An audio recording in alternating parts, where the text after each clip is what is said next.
ከተማ አዲስ አበባ ላይ አዲስ አበባ ብቻ ነው እንዴ? አዳማ እኮ ትልቅ ከተማ እኮ ነው፣ ከአዲስ አበባ ያልተናነሰ። ሻሸመኔ እኮ ትልቅ ከተማ እኮ ነው። ጅማ ትልቅ ከተማ ነው። ከተማ ከሆነ እንደዚህ አይነት ሐሳብ የለንም፣ እንደዚህ አይነት ቅዠት የለንም። አላልኩ ላስበውም አልችልም። ነገር ግን ጠንካራ አቋም አለኝ። ከአዲስ አበባ የተፈናቀሉ የኦሮሞ አርሶ አደሮች ለማጋነን አይደለም፣ ሚዛኑን ያልጠበቀ ስለሆነ አይደለም። በደንብ አውቀዋለሁ። የግፍ ተፈጽሞባቸዋል፣ መቋቋም አለባቸው የሚል ጽኑ እምነት አለኝ።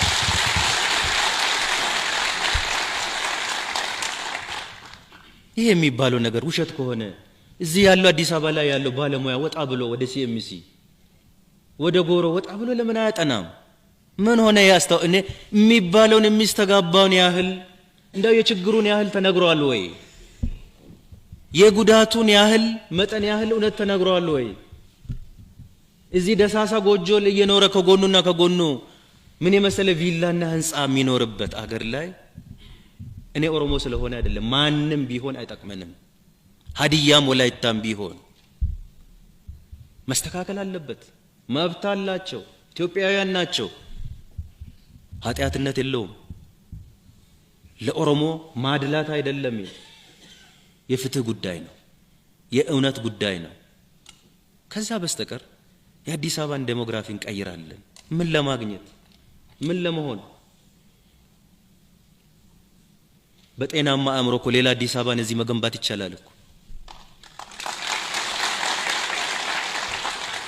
ሌላ አዲስ አበባ መገንባት ይቻላል። በዚህችው እንደ አጭቀን እዚህቿ ላይ ሞተን ካልተገኘን ለምን 4-5 ከተማ ትልልቅ ከተማ መገንባት አንችልም? ይሄ እድል የለንም፣ መሬቱ የለንም። ይሄ ቀና ሐሳብም እያለ እንዴት ግራ ይታሰባል? ላስበውም አልችልም። ነገር ግን ከሶማሌ ክልል የተፈናቀሉትን ከተሞች ላይ አስፈረናል።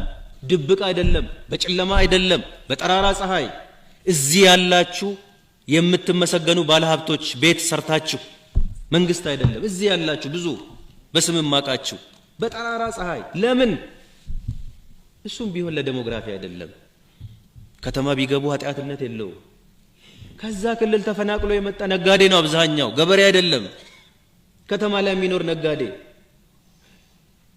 ህይወቱን ሊቀጥል ከተላመደው ጋር ማጎዳኘት ማስተሳሰር ነው እንጂ ገጠርም ማስፈር ይቻላል። ገበሬ ግን ሊሆን አይችልም ልምዱ ስለሌለው።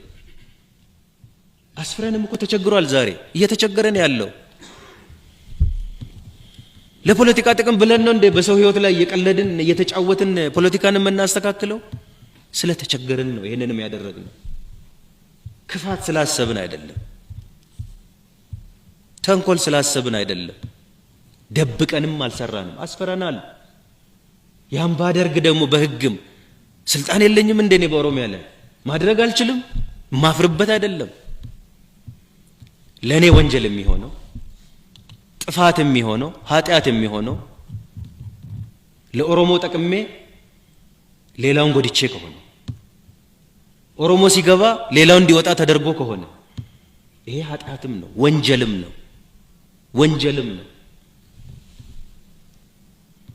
አላደረግንም። ህሊና እስከሚያቅ ድረስ በዘር ሰውን በሰውነቱ ነን የማይወግል በማንነቱ አይደለም።